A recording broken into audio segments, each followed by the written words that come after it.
Welcome back, guys, to this amazing episode of Christianity over Islam with Sam Shamoun.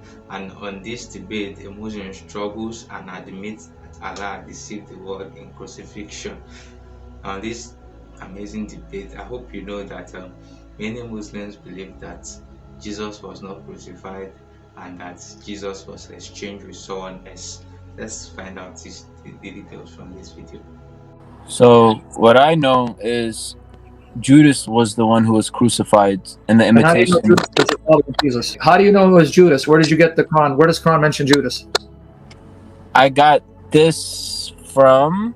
I can pull it up for you. Yeah, you can pull up anything, but how do you know it's Judas? Where does the Quran say it's Judas? Yeah, they said that Judas was made to look like Jesus. Yeah, who said that? I said, where does the Quran say? And you said they said. Where does the Quran even mention the names of Jesus' disciples? I'm pulling it up right now just to give you the exact. It's not in the Quran. That's what I'm trying to get at. Nowhere does the Quran mention the names of Jesus' disciples. So when I keep saying to you, where does the Quran say that? You're going to bring it to me. You can't. It's not in the Quran. Okay, The well, Quran if it's not in the Quran, it must be in Hadith. No, there is no hadith authentically narrated by your prophet where he explains the ayah. In fact, the oldest interpretation you have is not that it was Judas. It's attributed to Ibn Abbas. And there it says that it was one of Jesus's followers who volunteered to look like Jesus when Jesus says, who will look like me and die in my place? I will guarantee him Jannah. And the youngest one said, I will. This is in Ibn Kathir. And Jesus repeated it two more times, and the youngest one kept saying, I will. So Allah made Jesus's disciple, the youngest one, look like Jesus as Jesus went to Jannah through a hole in the roof with Gabriel, right? And the young disciple looked like Jesus, he was killed. So this view of Judas is not the oldest one.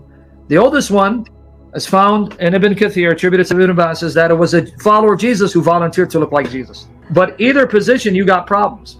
So Allah will allow a disciple of Jesus to look like Jesus and kill him. So why not just have Jesus die? Why have someone look like him to die? What sense does it make? Yeah, no, if that's the case, that wouldn't make sense. But I believe that it was Judas. Judas was the one who Judas is the one who backstabbed him. So he's the one. How do you know he backstabbed them? Where did you get that from? This is what I learned from the past. I learned What that past? Judas. What sources? I can't tell you exactly where, but from my knowledge, There is no evidence for that. I learned that Judas was the one who told the Romans where Jesus was. Yeah, and the same sources that told you that say that it wasn't Judas, because then the Romans took Jesus and they beat him, flogged him, and nailed him, and Judas hung himself. So you can't choose certain sources to show that Judas betrayed him, but ignore the same sources that say Judas then hung himself out of guilt and Jesus was killed. That doesn't make sense. So basically that comes from the Christian scripts.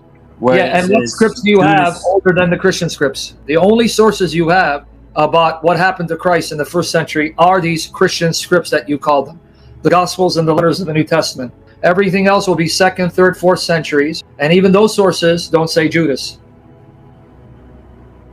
So Okay, you have no evidence. You're going to traditions that come later, even after the time of your prophet. But the earlier evidence that's even before the Quran does not support that. So you want to ignore all of history, and you want to go with the view that Allah made Judas look like Jesus, and then convince people Jesus died, and yet Jesus' followers are the ones who preach that Jesus died and was raised. Where did they get that from?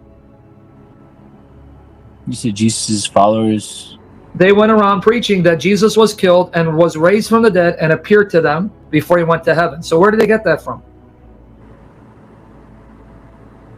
No idea. Isn't that from the Bible? That's from the earliest records we have.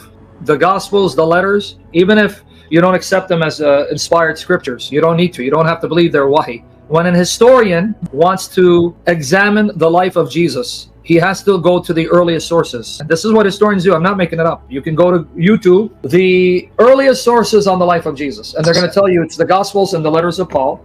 And when they examine them, they apply what's called the historical method, principles to determine whether this happened or not.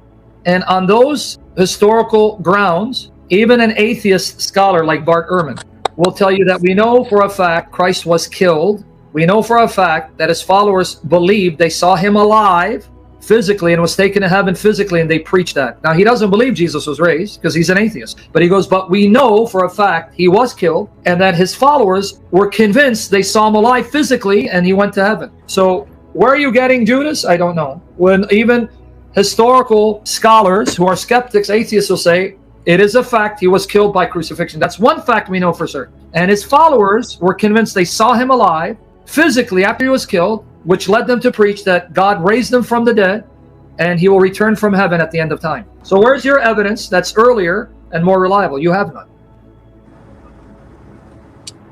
That's true. I mean, it is based off of faith at that point. Well, I mean, you can't just have faith that's blind. You have to have faith and facts that will lead you to take a step of faith. Well, I have enough facts that I can then believe this.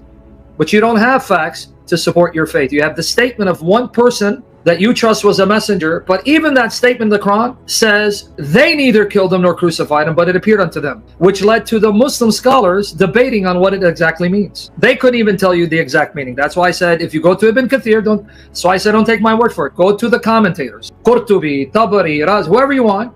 They'll tell you that some said Jesus died for 3 hours, 7 hours, and was raised. Some said that it was Judas the betrayer, but others say it was one of his own disciples. So you see, so even the Muslim scholars, they're not agreed who was made to look like him. Some say Tatawis, the general, some say Judas, some say no, one of the disciples, and the older views was one of the disciples. So they can't even agree. So how clear can the Quran be when you can't even agree on what happens? Then you have people like Shibr Ali who says, no, the Quran's saying he wasn't killed by crucifixion, but he was crucified, but he survived because he swooned and was resuscitated. No, so which view is the right one? Which view is the right one? I'm going with the ayah from the Quran that obviously states that it was. What does it mean? It was made to appear that he was crucified and killed. So what does that mean? Because they're all going by that ayah and explaining it differently. So what does that mean? Simply what it is. It was made it's not to. simple. It Shabir is says what it means is he was crucified, but he didn't die by crucifixion. It appeared to the Jews that he did die by crucifixion. No, he passed out and was revived later on. So what do you mean simple? I just gave you Muslims who don't see it as simple because they're all over the map. They can't agree. They're following nothing but conjecture, just like the Quran says. So which is it?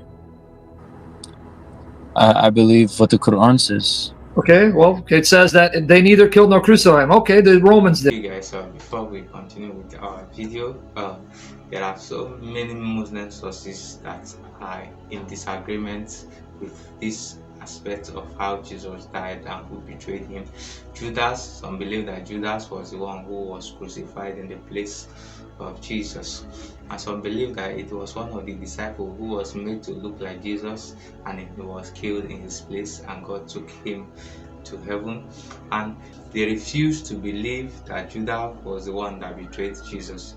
Some believe so, that Judas was the one that betrayed Jesus, while some say no, Judas was not the one that betrayed Jesus, because of the argument that Judas was the one that was used in place of Jesus, who was crucified in place of Jesus. And there is a lot of confusions in their hadith, in their writing and all that. It disagrees every scholar with their own point of view, and you can see there is no evidence to their claims. All of it is an assumption. Let's get back to this video to get more details. That's it, end of story. The Jews didn't, the Romans did. Okay, simple, you see? What do you mean? It's talking about the Jews boasting they killed Jesus. It says they didn't kill him, they didn't crucify him. Exactly, the Romans did. So we agree. You didn't do it, Jews, the Romans did. See, simple. So you keep thinking. Yes and no. I mean, the Jews had a fact in the matter that they could have stopped it or did something about it, but they ordained it themselves. No, but see, simply, if I go by its simple text, it simply means you didn't do it, the Romans did. Say simple. Refute it. See, when you keep saying it's simple and I keep telling you, no, it's not simple, the Muslims themselves are confused what it means. You keep saying it's simple. Yeah, to the Ismailis, it's simple. It means that they killed his body, not his spirit.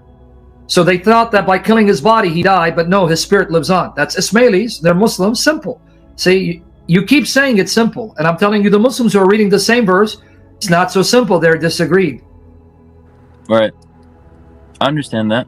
So which position, as a Christian, when I have 27 books from the first century, none of them contradict. They all agree he was killed, but he was raised physically, went to heaven physically, returned physically. So I have unanimous testimony from the first century. You want me to now take a statement over 600 years later, words that even Muslims can't agree on, and reject this unanimous testimony? That's not being intelligent or following the facts. That's blind faith. So you need to examine the historical evidence. It's overwhelming. Yeah, so Jesus was confirmed by eyewitnesses that he was dead. And so you admit eyewitnesses say he died? There was eyewitnesses that seen a man that resembled Jesus, and that's not what the eyewitnesses said. His eyewitnesses were his followers, Peter, Mary Magdalene. Right. These were his followers that said he died and we saw him alive. But these are the followers that Allah said were believers and were empowered to be victorious. So he deceived them. He made it so where people thought that he was killed. Yeah, but it's not people, it's Jesus' followers, the Hawariyun, that the Quran says. Yeah, but he made everybody... So he deceived them? He made everybody think that he was dead, because if he gave just his group the truth, they would have got killed too. Okay, so you're admitting that Allah deceived the disciples into believing Jesus was killed and then was raised from the dead, and they went and preached that. I don't want to call it deceived, but... What do you call it if he didn't die, but he convinced them he did die and was raised from the dead, and they went and preached it? And then they ended up going to prison and being killed for that anyway. I mean, you don't have a problem with that? Why would God deceive me if I'm a faithful follower into believing something didn't happen, and then I go around preaching it and I get imprisoned and eventually killed for it? Because many of them got killed for preaching Christ was killed, but he's been raised and he's alive. How did that save them? That didn't save them. That got them in worse problems. This is a problem, man. Because they're preaching that he was still alive? They preached that he was killed, and God raised him, and now he's alive in heaven and will return physically, and that got them in trouble and thrown in prison, and some got killed for that. Yeah, this is a fact of history. Even Tabari, your historian, quoting Christian sources, obviously, because he's getting it from Christians, said that Jesus' followers were sent throughout the whole world. He's quoting Ibn Ishaq. Two of them were Peter and Paul, and he admits that Peter and Paul were martyred, became shaheed, were killed for their preaching. It's in Tabari. So why did Allah convince them Jesus was killed, but he's been raised physically, and Jesus appears to them physically, tells them, yeah, I was killed, but I'm alive. And then he goes to heaven physically. They go preaching, they get persecuted, in prison, and some get killed for it. Why would you do that? I mean, that if I want to look at it from a Christian point of view, that sounds like the Father wanted to kill them. No, it's because the Son said, I came and volunteered to die. No one can take my life from me. John 10, 17, 18. John 10, 17, 18, Jesus says, the reason my Father loves me is because I lay my life down of my own accord. No one takes it away from me. I have command to lay it down, and I have command to authority to lay it down, authority to take it up again. This command I received from my Father. So I chose and volunteered to die, and I will allow myself to die and then raise myself back, because no one can take it away from me if I don't want to die. That's John 10, 17 to 18. So that's not the Father murdering the Son or killing the Son. That's the Son allowing himself to be killed by the hands of sinners, to die for us in our place, to show his love for us, and then rising from the dead to give us hope that death is not the end of us, because he conquered death. There's resurrection and life everlasting. That's love. So now, as a Muslim, we believe that our souls do not die after flesh. Yeah, I know that you believe you live, you're in the grave, barzakh. But how do you know that? Because you believe it, right? But if I really were to press you, you can't prove it. But that's why Jesus died and rose again and left the tomb empty, to give you proof by his physical resurrection, leaving his grave empty. Because I am alive, I destroyed death, and I rose physically. Now you have proof there is life beyond death. You don't have that proof. All you have is some man telling you, yeah, you die, you continue to exist, and then at the end of the age, Yom al-Qiyamah, your bodies will be raised. But he didn't give you any proof. You just take him at his word. Whereas Jesus gave us proof. Look, I'm going to die. On the third day, I'm going to raise my body physically. I'm going to remain in that body physically. and make it immortal, giving you now proof, physical proof, there is life beyond death. We have proof that, hey, I'm going to die, but I'm going to live because Jesus is alive. He said, because I live, you live. You have a man telling you, but he didn't give you any proof because he died and was buried. So what proof did he give you? None. Welcome back, guys. There's life after death, regardless of what people are telling you, regardless of what scientists or science is telling you, there is life after death. And on the last day, each and every one of us will give account on how we have lived our life here on earth to God, and on that day, it will be only you and your Maker standing, and Jesus, the mediator of the faith, who keep their faith to the end. Guys, I believe you were able to learn something new from this amazing video, and I think Shamoun is a knowledgeable man. The way he explained the scriptures in details and let you see the reasons from your perspective and the Bible's perspective and the Quran's own perspective, and it was a beautiful one. And you can see that most Muslim sources, some claim that Judas was the one who was crucified in the place of Jesus, while some believe that it was one of the youngest disciples that was killed in the place of Jesus, and some accepted that Judas was the one who betrayed Jesus. Some don't believe that he was the one that betrayed Jesus because they want to back up the argument and say that Judas was not hung, but rather he was used in place of Jesus.